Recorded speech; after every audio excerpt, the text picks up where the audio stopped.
The Mongol Empire as a Eurasian network. During the Third Wave Millennium, Chinese culture and Buddhism provided a measure of integration among the peoples of East Asia. Christianity did the same for Europe, while the realm of Islam connected most of the lands in between. But it was the Mongol Empire during the 13th and 14th centuries that brought all of these regions into a single interacting network. It was a unique moment in world history and an important step toward the global integration of the modern era. Toward a world economy. The Mongols themselves did not produce much of value for distant markets, nor were they active traders. Nonetheless, they consistently promoted international commerce, largely so that they could tax it and thus extract wealth from more developed civilizations. The great Khan Ogedei, for example, often paid well over the asking price to attract merchants to his capital of Karakorum. The Mongols also provided financial backing for caravans, introduced standardized weights and measures, and gave tax breaks to merchants.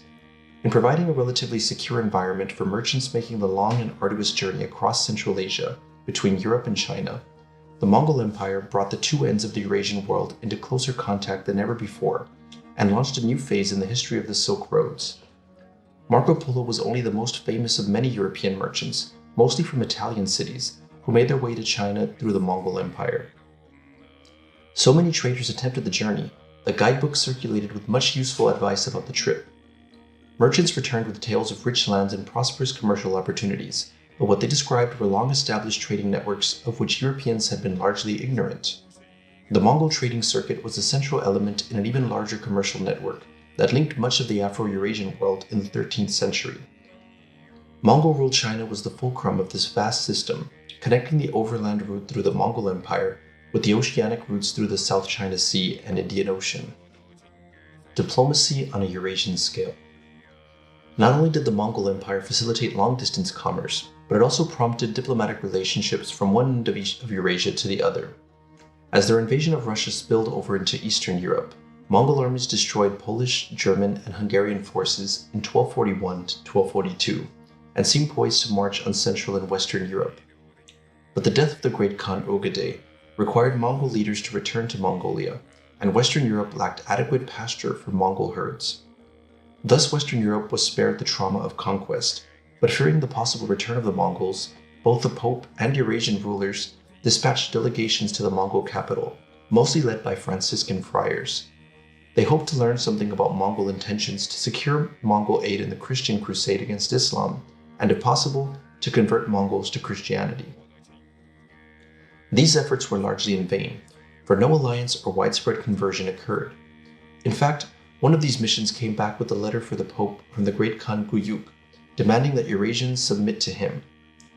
"But if you should not believe our letters and the command of God, nor hearken to our counsel," he warned, "then we shall know for certain that you wish to have war. After that, we do not know what will happen." Perhaps the most important outcome of these diplomatic probings was the useful information about lands to the east that European missions brought back.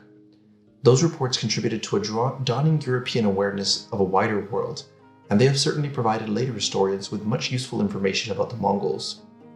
Somewhat later, in 1287, the Ilkhanate of Persia sought an alliance with European powers to take Jerusalem and crush the forces of Islam, but the Persian Mongols' conversion to Islam soon put an end to any such anti-Muslim coalition. Within the Mongol Empire itself, close relationships developed between the courts of Persia and China. They regularly exchanged ambassadors, shared intelligence information, fostered trade between their regions, and sent skilled workers back and forth. Thus, political authorities all across Eurasia engaged in diplomatic relationships with one another to an unprecedented degree. Cultural exchange in the Mongol realm. Accompanying these transcontinental economic and political relationships was a substantial exchange of peoples and cultures. Mongol policy forcibly transferred many thousands of skilled craftsmen and educated people from their homelands to distant parts of the empire, while the Mongols' religious tolerance and support of merchants drew missionaries and traders from afar.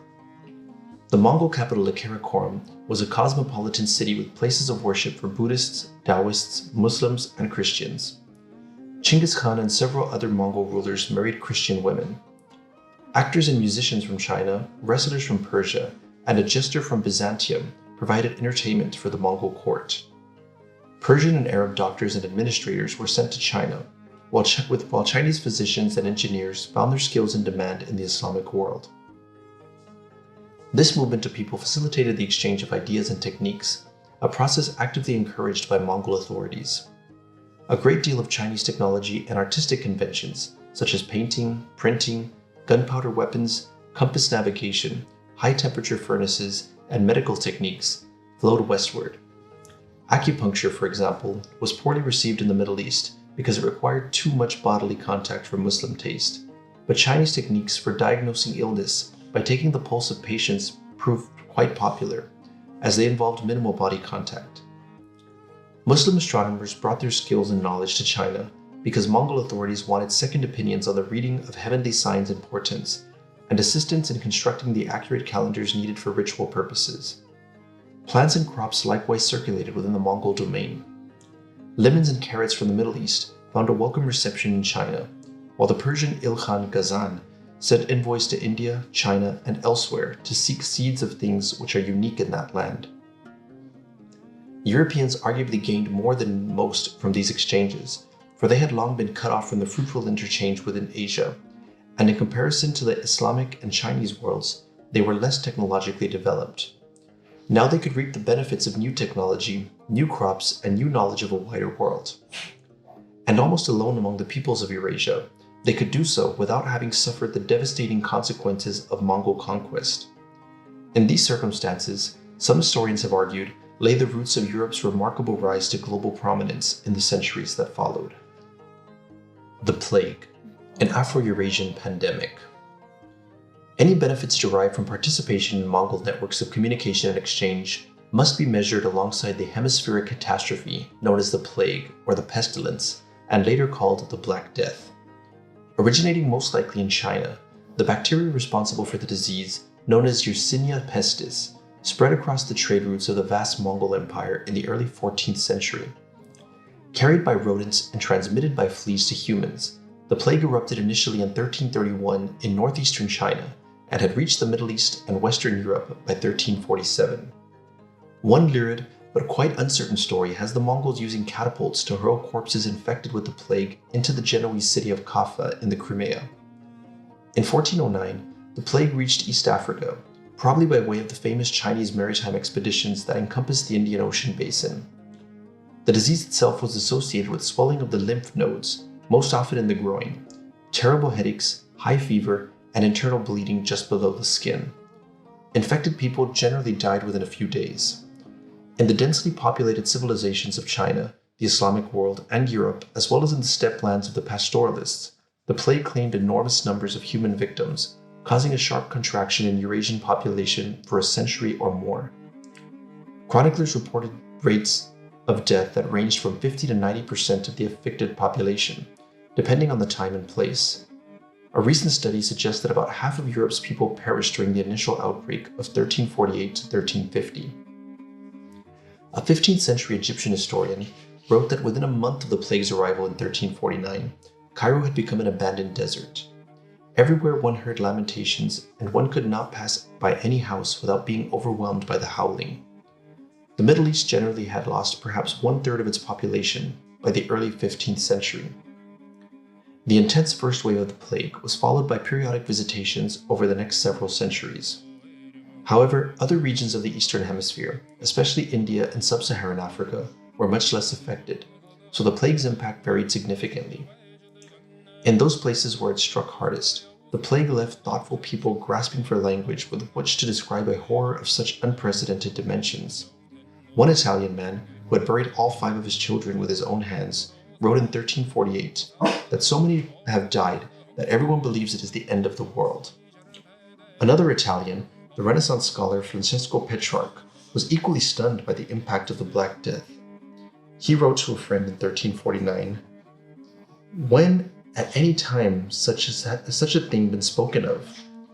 Has what happened in these years ever been read about?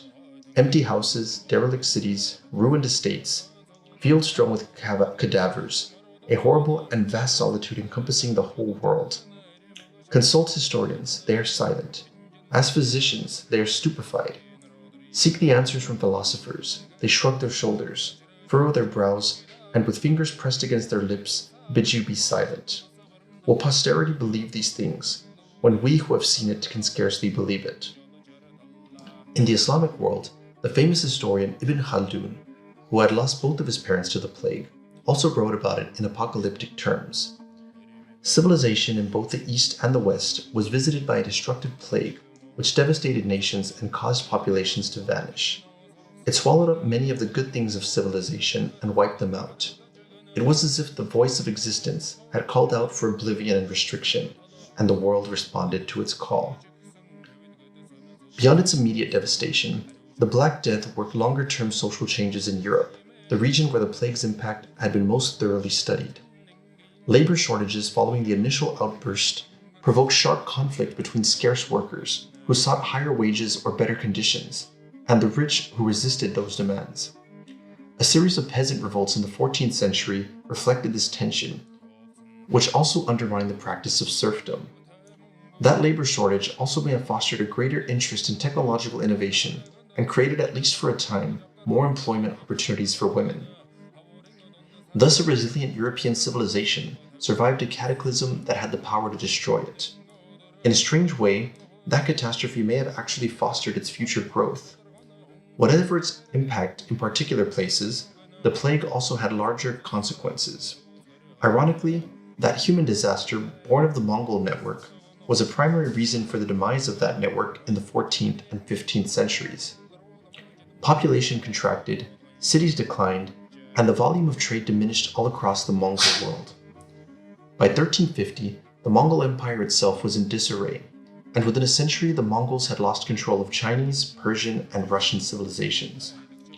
The Central Asian trade route, so critical to the entire Afro-Eurasian world economy, largely closed.